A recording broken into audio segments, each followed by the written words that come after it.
Bahwa di Jakarta alhamdulillah persatuan terjaga, kesetaraan terjaga, keteduhan terjaga. Kami menjaga persatuan, membangun keteduhan, ketenangan. Anies mengatakan di era kepemimpinannya tidak ada intoleran, tidak ada. Kenapa? Itu tidak terjadi. Bukan berarti itu kalau kedamaian itu suatu bentuk pemimpin yang hebat. Kalau tolak ukurnya perdamaian, ketenangan, berarti ini gagal semua para rasul. Musa, Yesus, Nabi Muhammad. Kenapa? Menimbulkan banyak pertentangan. Kenapa? Dia ingin menegakkan kebenaran. Lah, betul di era Anies ini ada ketenangan, tapi apa sama Anies? Kelompok intoleran dideketin seperti EPI, HTI, mana pernah dia menentang? Tidak pernah.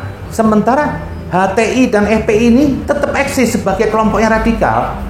Didatangilah oleh Anies, dikasih basa-basi, mungkin juga dikasih bantuan, ya dia jadi diem.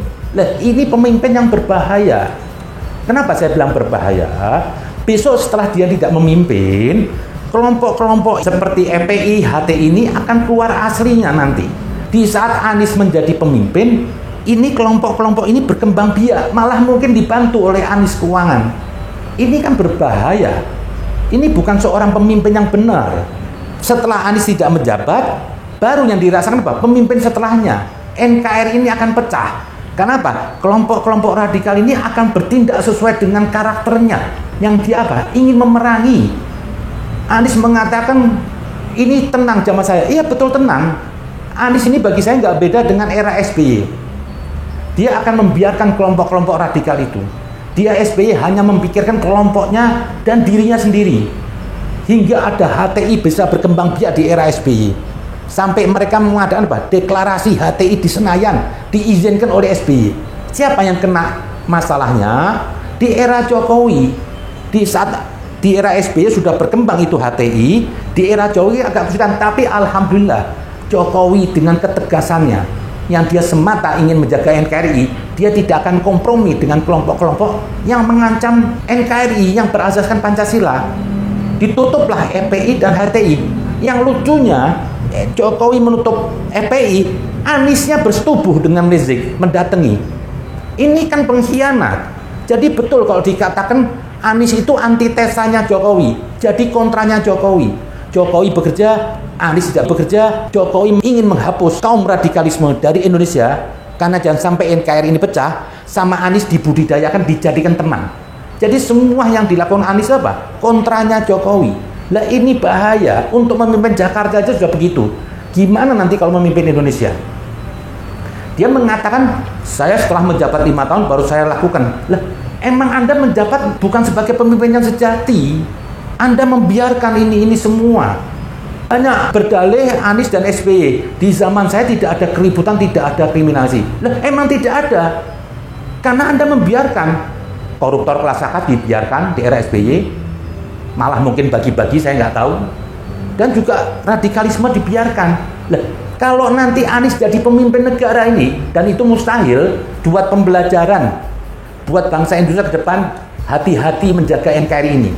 Kalau tipe Anies ini menjadi pemimpin, ini negeri 20 tahun akan datang akan terjadi perang saudara. Kita tahu Anies lahir dari apa? Politik identitas. Yang dia dulu melabeli kafir semuanya kepada yang non-muslim, seperti non-muslim di sini nggak berhak, atau sebagai warga negara yang tidak punya apa ya, kedudukan yang sama dengan muslim, tidak boleh memimpin, tidak boleh ini, didiskriminasilah oleh Anies pada saat dia mau meraih gubernur. Setelah meraih gubernur, di alasan saya datang ke kardinal. Loh, jangan disamakan seorang kardinal yang tidak radikal dengan kelompok kanan, itu perbedaan, kasusnya beda. Jadi jangan Anda samakan, oh saya sudah membangun gereja, saya mengasih izin gereja, tapi saya membiarkan radikalisme. Ini kontradiksi. Tidak beda memberi makan orang baik, juga memberi makan maling, yang besok bisa saling membunuh. Ini nggak benar, ini bukan pemimpin. Pemimpin gini ini bahaya nanti memimpin negeri ini. Pecah NKRI ini. Kenapa? Dia akan bermain untuk kepentingan dia di saat dia memimpin. Tapi dia biarkan ini gerakan-gerakan ini nggak benar, radikalisme. Ini berbahaya. Lah itulah tadi saya bilang, cari pemimpin yang punya ketegasan, yang tidak kompromi dengan kaum intoleran dan radikalisme. Jangan seperti Anies ini bahaya. Oh, saya datengin, akhirnya kan aman DKI. Loh, betul aman, tapi ini api dalam sekam. Aman-aman dia seorang radikalisme akan mempertahankan ideologinya radikalisme. Besok suatu saat Anies tidak menjabat, ini jadi besar, ini bisa saling memakan. Contohnya aja kemarin waktu pilkada lihat, ada kelompok-kelompok yang membawa pedang, yang memandang seorang kafir, pemimpin kafir, itu akan dibunuh. Ini sudah bahaya buat NKRI.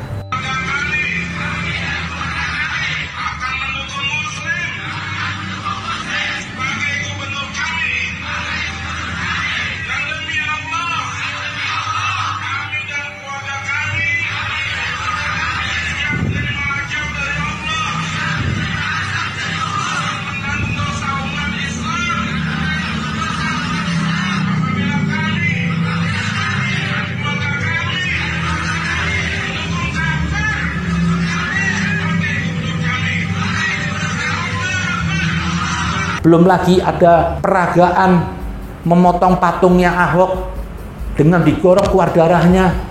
Ini berbahaya buat NKRI.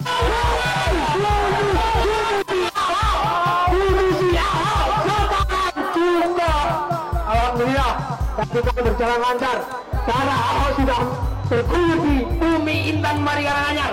Semoga sampai Indonesia. Semoga sampai.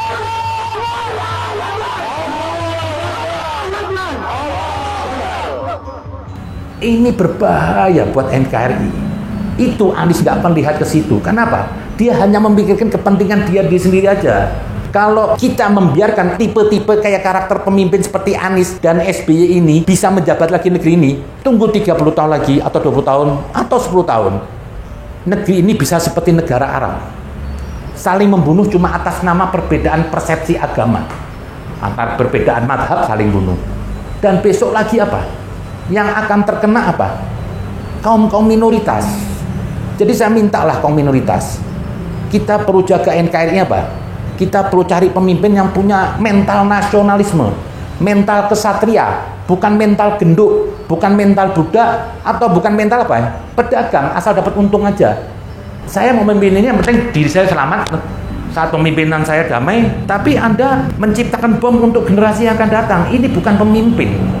Saya lebih senang seperti kesatrianya Jokowi itu loh. Bisa aja Jokowi santai aja, kasih aja duit tuh khilafah, PI kasih duit, diem tuh Rizik, dideketin, di kepemimpinan dia tenang. Ini bukan pemimpin.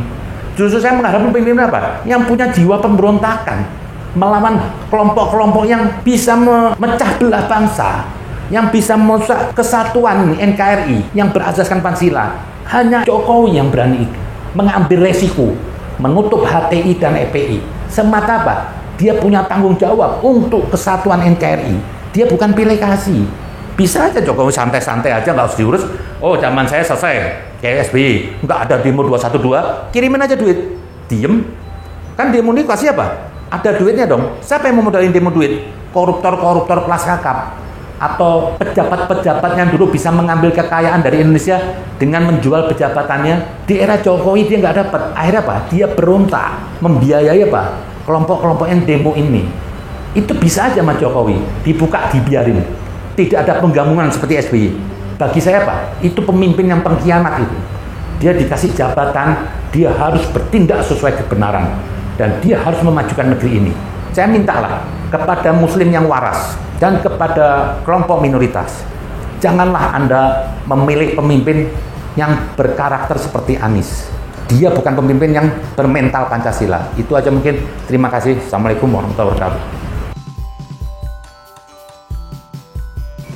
Apabila ada tudingan intoleran, tudingan nih persepsi diskriminatif.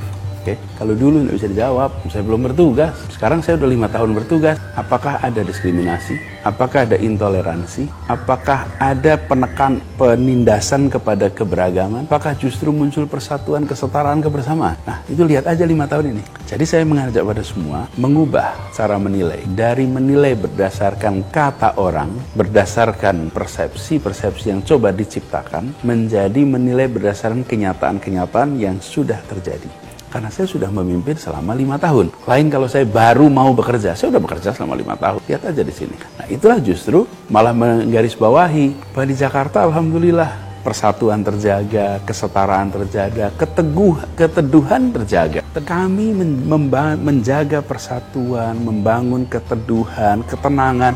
Orang merasakan, tapi orang tidak sadar bahwa di balik rasa tenang, rasa teduh itu ada usaha yang serius. Saya mendatangi semua kelompok. Paling kiri saya temuin, paling kanan saya temuin, paling bawah saya temuin, paling atas saya temuin, semua saya temuin. Jadi ketika Jakarta 5 tahun ini alhamdulillah kita syukuri hubungan antar umat beragama tenang, teduh. Cek aja faktanya. Saya sebagai warga Jakarta ini harus menjangkau semua. Tidak boleh saya bilang begini, saya menjangkau semua kecuali A, B, C, D. Nggak bisa.